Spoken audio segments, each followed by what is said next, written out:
He called, he texted. Now John stood outside his sister's gated entry, unable to rouse her to answer, burdened with depression and fighting addiction. His sister had hidden herself away in her home, in a desperate attempt to penetrate her isolation. John gathered several of her favorite food along with encouraging scriptures and lowered the bundle over the fence. But as the package left his grip, it snagged on one of the gate spikes, tearing an opening and sending its contents onto the gravel below. His well-intended, love-filled offering spilled out in seeming waste. Would his sister even notice his gifts? Would it accomplish the mission of hope he'd intended?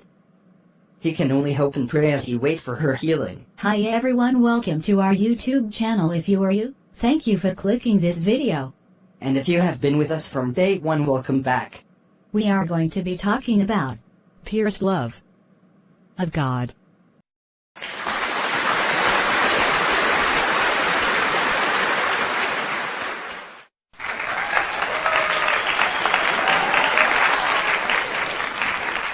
God so loved the world that, in essence, he lowered his own and only Son over the wall of our sin, bringing gifts of love and healing into our weary and withdrawn world. John 3:16. Prophet Isaiah predicted the cost of this act of love in Isaiah 53. Let's look at the chapter from verse 1, in two versions, NIV and Good News.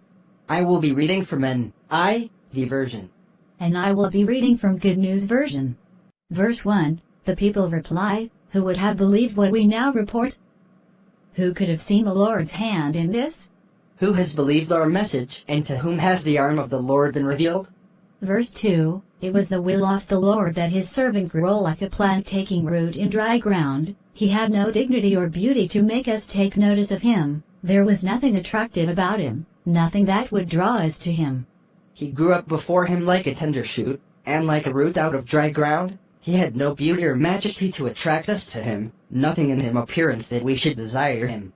Verse 3, we despised him and rejected him. He endured suffering and pain. No one would even look at him. We ignored him as if he were nothing.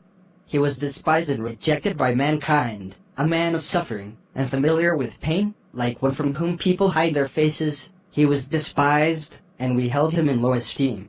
Verse 4, but he endured the suffering that should have been ours, the pain that we should have borne, all the while we thought that his suffering was punishment sent by God. Surely he took up our pain and bore our suffering, yet we considered him punished by God, stricken by him, and afflicted. Isaiah 53 verse 5, this very Son would be pierced for our transgressions, crushed for our iniquities.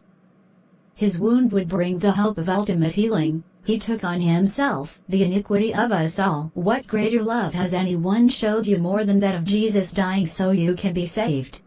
Pierced by spikes for our sin and need, God's gift of Jesus enters our days today with fresh power and perspective. Let me ask you these questions. 1. What does his gift mean to you? 2. How have you experienced God's pierced love? And 3. How have you seen his transform a broken life by his amazing grace? Let's give a brief prayer. Dear God, thank you for your gift of Jesus, sent over the fences in my heart to meet my need today. Amen.